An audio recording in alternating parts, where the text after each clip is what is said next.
Chapter 2. The Highland Writer.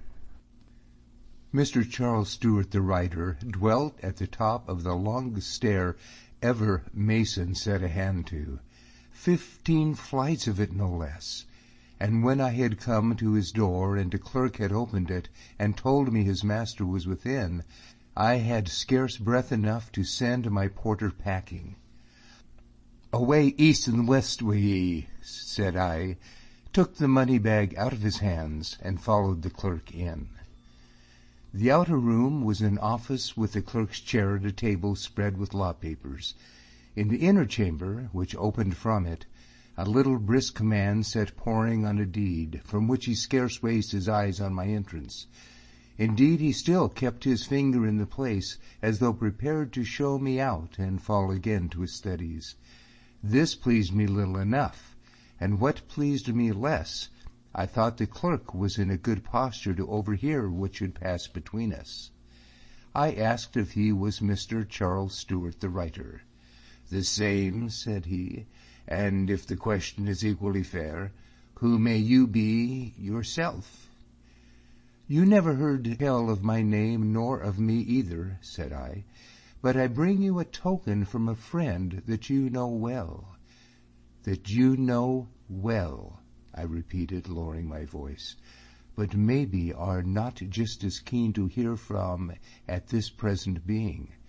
And the bits of business that I have to propone to you are rather in the nature of being confidential. In short, I would like to think we were quite private." He rose without more words, casting down his paper like a man ill-pleased, sent forth his clerk of an errand, and shut to the house door behind him. "Now, sir," he said, returning, "speak out your mind and fear nothing. Though before you begin," he cries out, "I tell you mine misgives me. I tell you beforehand, you're either a Stewart or a Stewart sent ye. A good name it is, and one it would ill become my father's son too lightly." But I begin to grue at the sound of it. "My name is called Balfour," said I, "David Balfour of Shaw's. As for him that sent me, I will let his token speak." And I showed the silver button. "Put it in your pocket, sir," cries he. "You need name no names. The divil's bucky, I ken the button of him, and I'll aid it. Where is he now?" I told him I knew not where Allen was, but he had some sure place, or thought he had, about the north side, where he was to lie until a ship was found for him, and how and where he had appointed to be spoken with. "It's always been my opinion that I would hang in a tow for this family of mine," he cried, "and Dode, I believe the day's come now. Get a ship for him, quote he, and who's to pay for it? The man's daft." "That is my part of the affair, Mr. Stewart," said I. "Here is a bag of good money, and if more be wanted, more is to be had where it came from." "I needn't ask your politics," said he. "Ye need not," I said, smiling, "for I'm as big a Whig as grows." Stop a bit," said Mr. Stewart. "What's all this, a Whig? Then why are you here with Allen's button, and what kind of a Blackfoot traffic is this that I find ye out in, Mr. Whig? Here is a forfeited rebel and an accused murderer, with £200 on his life, and ye ask me to meddle in his business, and then ye tell me you're a Whig? I have no mind of any such Whigs before, though I've kept plenty of them." "He's a forfeited rebel. The more's the pity," said I, "for the man's my friend. I can only wish he has been better guided. And an accused murderer, that he is too, for his misfortune, but wrongfully accused." "I hear you say so," said Stewart. "More than you are to hear me say so before long," said I. "Allen Breck is innocent, and so is James." "Oh," said he, "the two cases hang together. If Allen is out, James can never be in." Hereupon I told him briefly of my acquaintance with Allen, of the accident that brought me present at the Alpin murder, and the various passages of our escape among the heather, and my recovery of my estate. So, sir, you have now the whole train of these events, I went on, and can see for yourself how I come to be so much mingled up with the affairs of your family and friends, which, for all of our sakes, I wish had been plainer and less bloody. You can see for yourself, too, that I have certain pieces of business depending, which were scarcely fit to lay before a lawyer chosen at random. No more remains but to ask if you will undertake my service. I have no great mind to it, but coming as you do with Allen's button, the choice is scarcely left me, said he. What are your instructions? He added, and took up his pen. The first point is to smuggle Allen forth of this country, said I, but I need not be repeating that. I am little likely to forget it, said Stewart. The next thing is the bit of money I am owing to Clooney, I went on. It would be ill for me to find a conveyance, but that should be no stick to you. It was £2 5 shillings 3 halfpenny farthings sterling. He noted it. Then, said I, there's a Mr. Henderland, a licensed preacher and missionary in Ardgour, that I would like well to get some snuff into the hands of, and as I dare say you keep touch with your friends in Apin, so near by, it's a job you could doubtless overtake with the other. How much snuff are we to say? He said.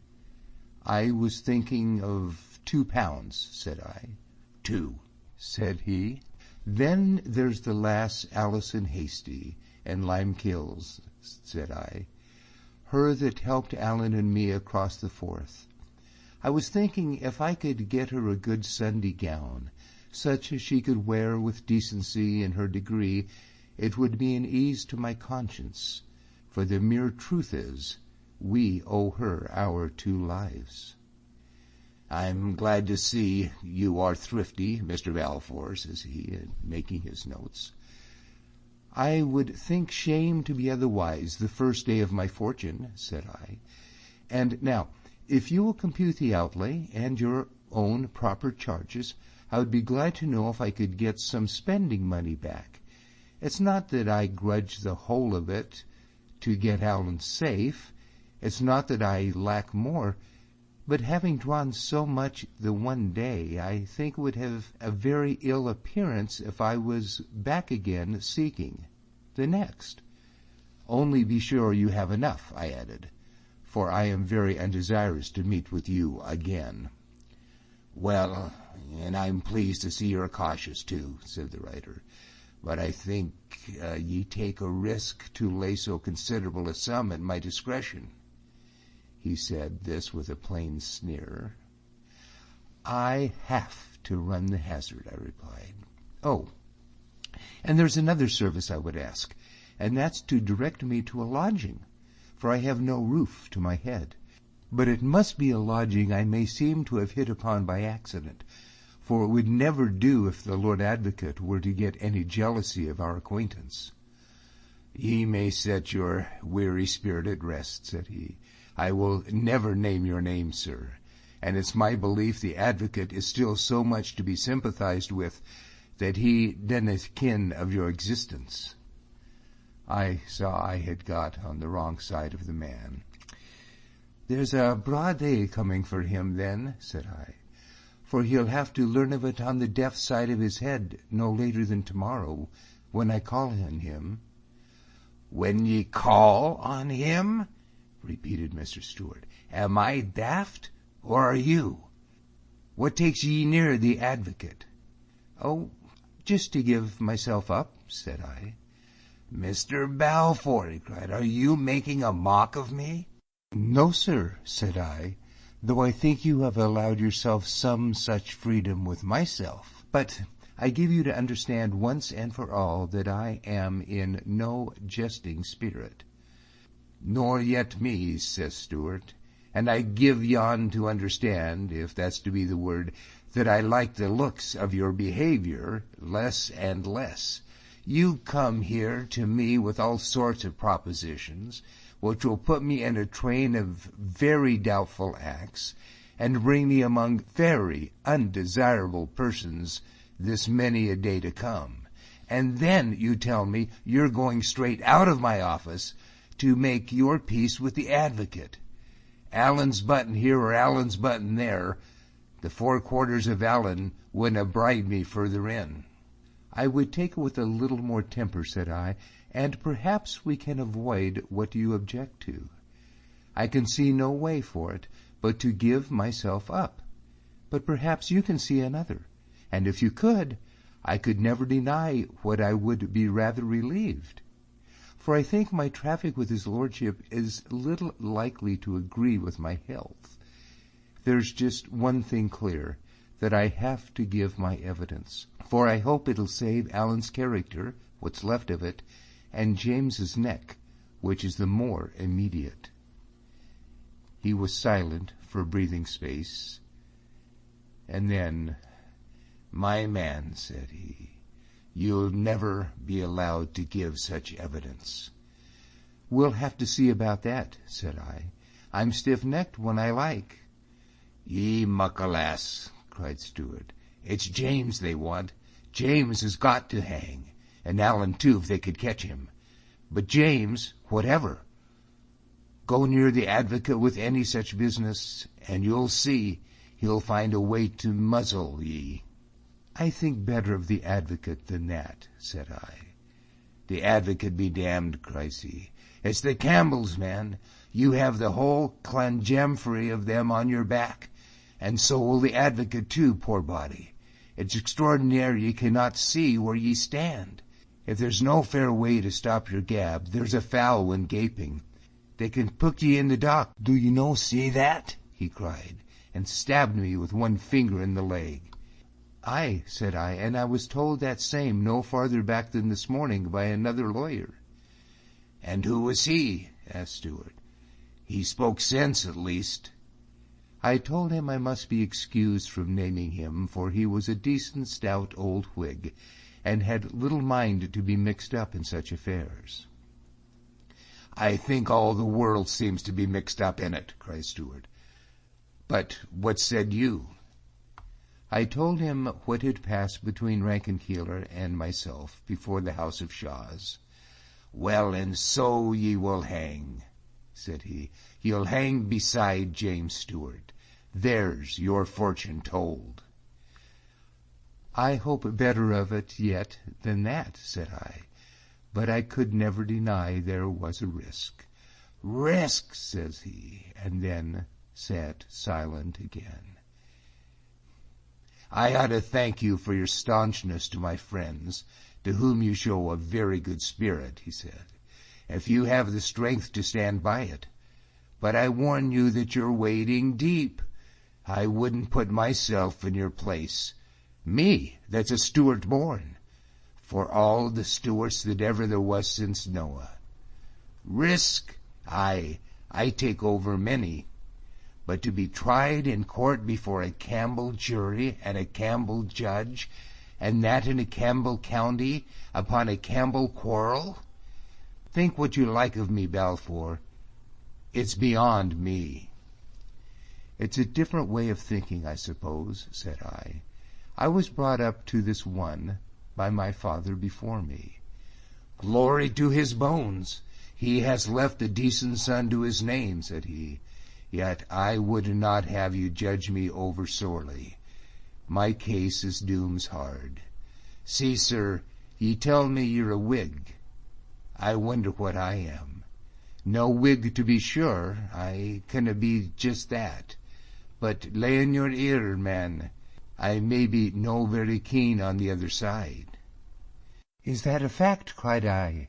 "It's what I would think of a man of your intelligence." "Hut! None of your willy-wass," he cries. "There's intelligence upon both sides. But for my private part I have no particular desire to harm King George. And as for King James, God bless him. He does very well for me across the water.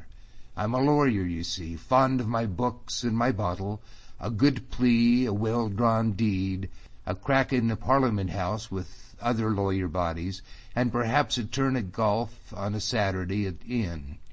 Where do ye come in with your Highland plaids and claymores? Well, said I, it's a fact ye have little of the wild Highlandman.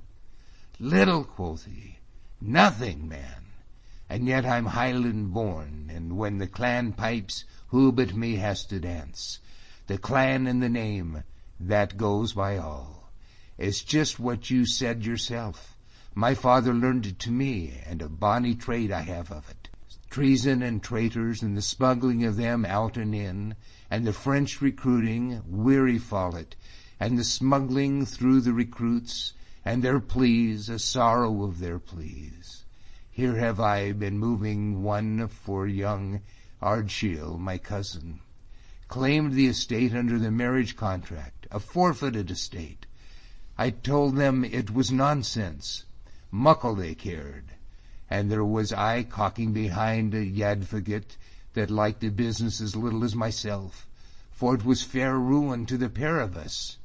A black mark, disaffected, branded on our herdies like folks' names upon their kye. And what can I do?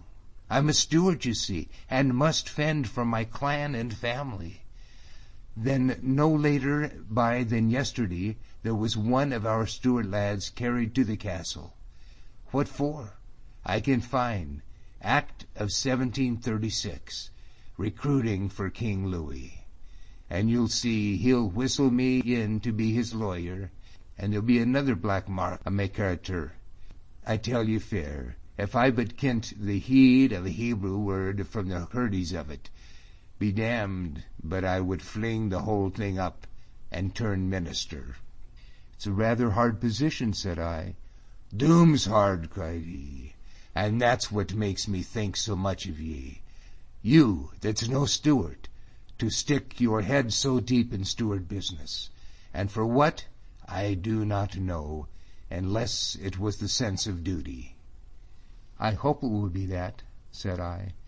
Well, says he, it's a grand quality, but here's my clerk back, and by your leave, we'll pick a bit of dinner, all the three of us.